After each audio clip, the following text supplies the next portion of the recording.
What is a sound definition of psychological health or wholeness?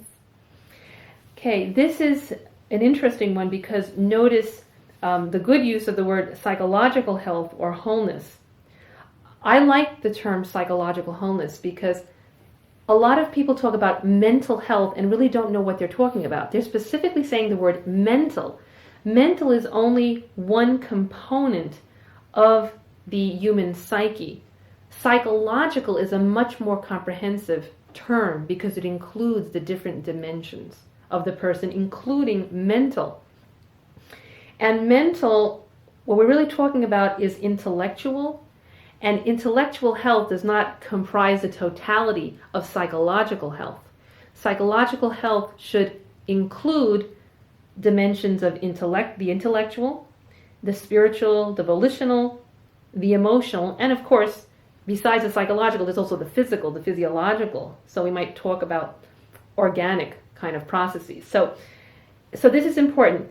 If we look at the sound definition of psychological health or wholeness, we're talking then about more than just the absence of mental weakness or mental illness. We're talking about the absence of mental weakness or illness, spiritual weakness or illness, volitional weakness or illness, emotional weakness or illness, and of course, organic brain weakness or illness. And notice also I keep saying weakness or illness. There can be a situation of ill health, ill psychological health, which is not necessarily full-blown illness, but is a weakness, something which perhaps given more stressful circumstances would be a full-blown illness. So it's important to look at psychological weaknesses as well as illnesses because at Hope Family Resources, we're working and counseling with people who are characterized by both, okay? So that there's like a spectrum, you can say, of psychological wholeness kind of being on the one side, the other extreme, psychological illness, and in the middle, psychological weakness or debility. In fact, a lot of the cases we get are psychological weakness or debility. In a certain number of cases, we would say full-blown illness, okay?